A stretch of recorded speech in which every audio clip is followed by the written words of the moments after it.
direito indígena. Como eu não consegui trabalhar com vocês na nossa aula ao vivo, né, pelo Meet, então eu estou optando por gravar esse conteúdo para que vocês não fiquem sem a nossa aula de hoje, tá bom? Conversamos rapidamente na semana passada, tentando situar quanto à questão do direito indígena, quanto à questão indígena em si. E hoje nós vamos tratar de umas linhas um pouco mais pontuais, trabalhando rapidamente algumas informações quanto ao indígena hoje em dia, o que nós temos hoje em dia de dados, né, quanto ao indígena, e depois nós vamos entrar no contexto histórico, que é pontualmente o assunto da nossa aula de hoje, tá bom? Mas então, trazendo para vocês quantos povos indígenas, quantos são, quais os números que nós temos, rapidamente nós temos que lá dos altos dos anos 1500 até o ano de mais ou menos 1970, a população indígena diminuiu assim drasticamente, né? Houve uma grande perda no quantitativo indígena por várias razões que nós vamos comentando mais pra frente, tá? Só que lá pelos anos 90 nós tivemos um sensível aumento dessa população, desses povos indígenas. Por quê? Dada a possibilidade de autodeterminação indígena, ou seja, o indivíduo podia declarar-se indígena, certo? Então aí nós tivemos um significativo aumento na população dos povos indígenas. De acordo com o censo do IBGE, o último censo, o Brasil conta atualmente com cerca de 817 mil indígenas no país, tá? E dentro dessa estimativa, conta-se com cerca de 69 a 70 povos ainda não contatados, ou seja, aqueles povos que são tidos como isolados, não tiveram contato ainda com a população não indígena, tá? Contamos com cerca de 305 etnias diferentes dentro do país, tá? E a maior parte dos indígenas no Brasil encontram-se basicamente na região norte, que nós temos aí uma média de 305 mil indígenas na região norte. Seguidos pelo Nordeste, depois Centro-Oeste, depois Sudeste e Sul. Basicamente, nós temos uma grande parcela da população indígena na região norte do país, tá bom?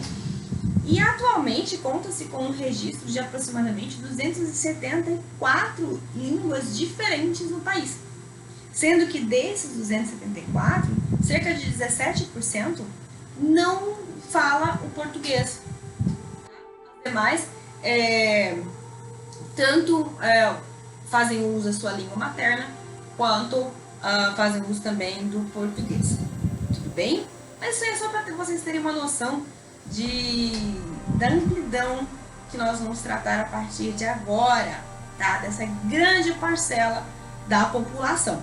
Agora, trabalhando pontualmente com vocês, um contexto mais histórico, sabe-se que o Brasil originalmente era habitado por indígenas. O ato da colonização do país, o ato que os portugueses chegaram no Brasil, em terras brasileiras, deram de cara com indígenas, né?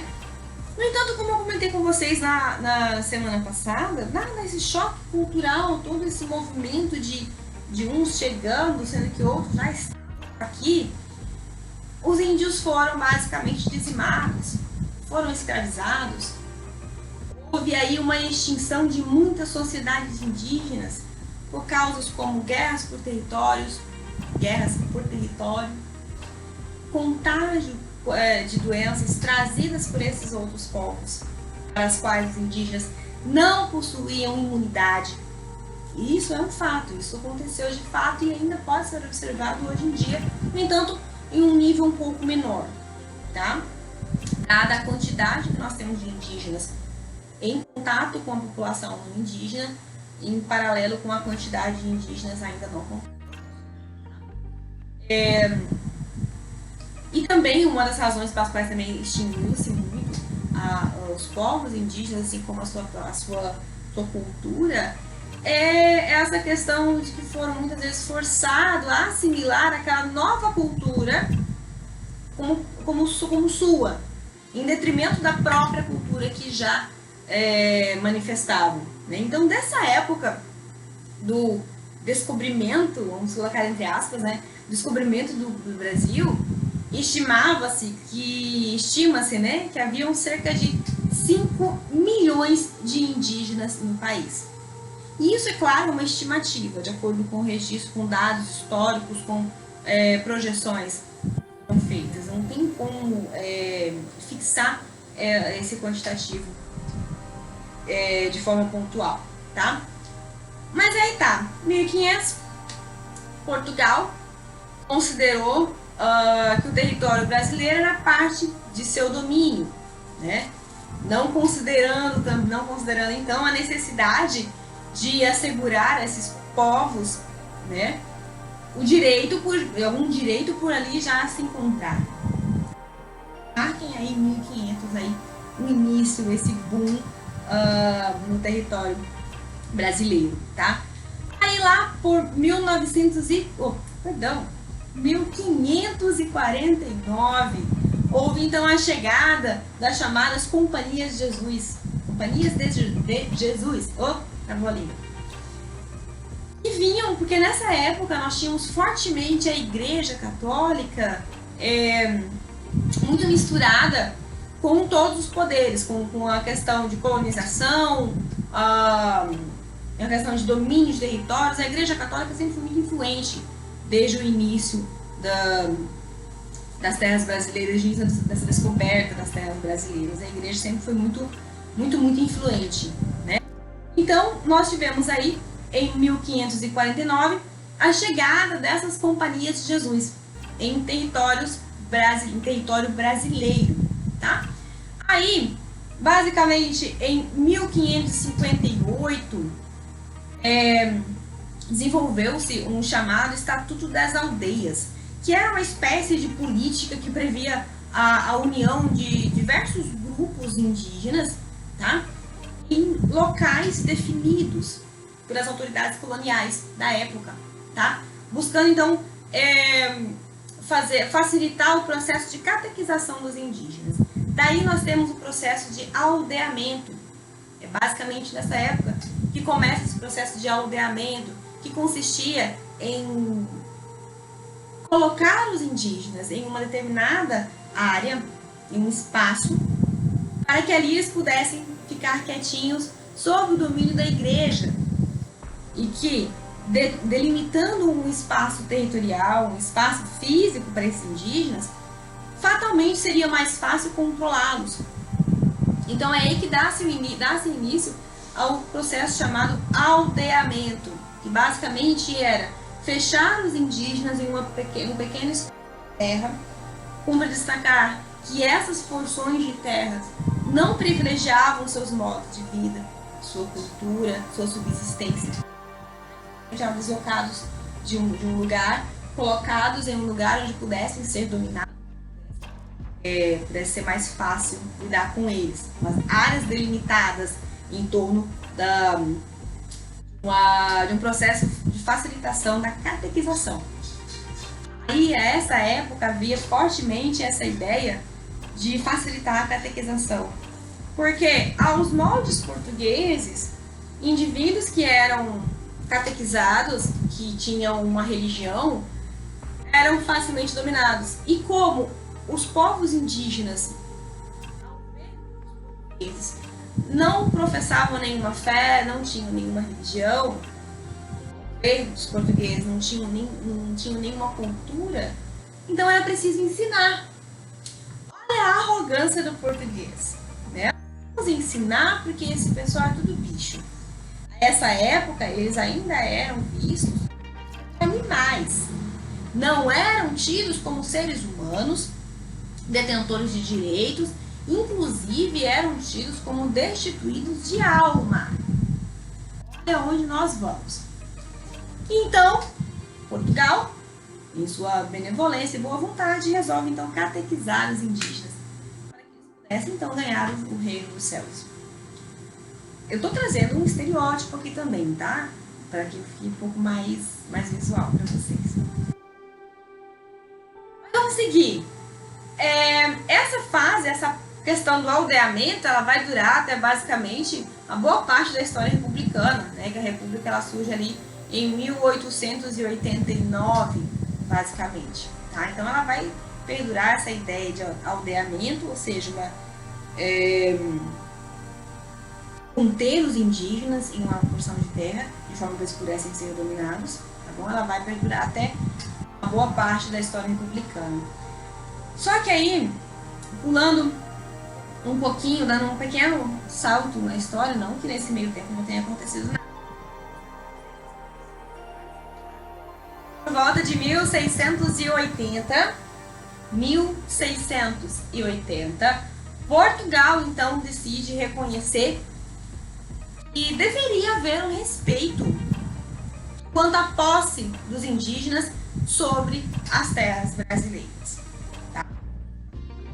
Por reconhecer que eram então os primeiros ocupantes, os ocupantes naturais dessas terras que declaravam-se como sendo de Portugal. Tá? Mas em 1680 houve então faticamente esse reconhecimento de que os indígenas poderiam ter então algum direito quanto às terras por aqui se encontrarem antes da chegada de Portugal. Só que essa ideia foi bonita, foi bacana, foi um boom, foi. Só que ela não foi muito bem respeitada, né? Porque contava-se então com o apoio das autoridades da época para realizar tomadas de terras, tomada das terras dos indígenas, mesmo que já havendo um reconhecimento expresso da corte portuguesa de que os indígenas tinham sim o direito sobre as terras por serem ocupantes naturais. Tá? Mas, vamos seguir. Aí, em 1800, como em 1808, prestem atenção nas datas, tá? Não todas, mas tenham noção do período ali, tá bom? Com a Carta Régia, houve então a declaração de essa Carta Régia declarava como terras devolutas aquelas terras que fossem conquistadas dos índios por meio de guerras justas. Terras devolutas entende-se como sendo aquelas terras de domínio público. Tá? Então, o que aconteceu com essa declaração, com a Carta Régia em 1808? Falaram que, olha, se as terras forem conquistadas por meio de guerras justas, vamos deixar em aspas, né? Essas terras seriam tidas como devolutas, ou seja, domínio público. Né? Essa condição de terras devolutas, ela permitia que essas terras indígenas fossem cedidas para qualquer um que a coroa quisesse. Tá? Acontece que as guerras justas e injustas não tinham nada. Então, o que a gente percebe aí é que toda forma que a coroa tinha, tentava, toda investida que a coroa tinha quanto à regularização da questão das terras indígenas, sempre acabava piorando a situação para o lado do indígena. Tá? Mas aí, lá em 1850, houve a edição da chamada Lei das Terras, que foi a primeira lei que tentou, de fato, regularizar a propriedade privada em território brasileiro. Lei das Terras de 1850. Vocês vão ver isso provavelmente em agrário também, tá? Nessa lei das terras, houve a ideia de assegurar o direito territorial dos indígenas, reservando terras para sua colonização, reservando espaços de terras para eles, mas não foi então a primeira investida numa regularização de terras efetiva. Nós tivemos outras anteriores, mas essa foi a que pontualmente falou essa questão de uma reserva, de um espaço destinado à colonização. Mas logo depois, o mesmo império tratou de bagunçar tudo de novo. Por quê? Porque havia a instrução no império de que seriam consideradas como terras devolutas, de novo a questão das terras devolutas, aquelas terras das aldeias que tivessem sido abandonadas pelos indígenas. Prestem atenção. Terras abandonadas. Basicamente, da onde que o indígena vai sair da sua terra? Sim, existem algumas etnias ali que têm esse condão de migrar, né? Mas enfim, vamos falar de maneira geral. Como que isso acontecia? Terras que fossem abandonadas, né? Como que acontecia esse processo, essa questão na prática? Os presidentes das províncias da época simplesmente atestavam isso. Olha, determinado espaço de terra lá foi abandonado. E declaravam isso. Só que como que isso acontecia? Sem nenhuma verificação. Eles não iam lá, não iam em loco, verificar, olha, realmente essa terra aqui foi abandonada pelos indígenas. Não tinha isso. Não havia esse movimento, na realidade, de verificação se as terras de fato teriam sido abandonadas. Então, apenas declarava-se, olha, aquela terra foi abandonada, sem de fato ser. Entendeu? Então, aqueles que ganhavam, então, as terras, já que a terra devoluta poderia ser entregue a quem a coroa quisesse, e seriam devolutas aquelas abandonadas pelos indígenas, que eram determinadas como abandonadas sem nenhuma verificação, apenas com uma declaração do presidente da província, aqueles que ganhavam aquela terra simplesmente chegavam em loco e expulsavam os indígenas.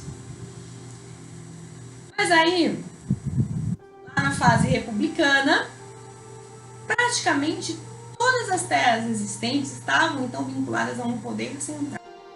Com a Constituição de 1891, houve a previsão da transferência das terras devolutas para os estados. Até então era um poder central, basicamente, da União. E elas poderiam ser destinadas aos estados. Tá? Então, como muitas das terras indígenas eram consideradas terras devolutas, dado esse movimento que nós falamos até agora, os estados trataram logo de se apossar daquelas terras. Sobre aquela parcela. Então, essa primeira Constituição que nós tivemos, ela não fazia qualquer menção aos direitos territoriais dos indígenas. Mas aí, evoluindo um pouquinho, vamos dar um pequeno boom aqui, um pequeno salto de 20 anos basicamente. Vamos lá para 1910. O que nós tivemos em 1910? A criação do SPI, o Serviço de Proteção aos Índios. O que pretendia esse SPI? Nós vamos conversar daqui a pouquinho no nosso próximo vídeo. Nós já estamos um pouquinho avançados na extensão desse vídeo, então vou fazer um pequeno corte para que não fique muito cansativo, tá bom? Então, espera aí só um pouquinho e assiste o vídeo da sequência, ok?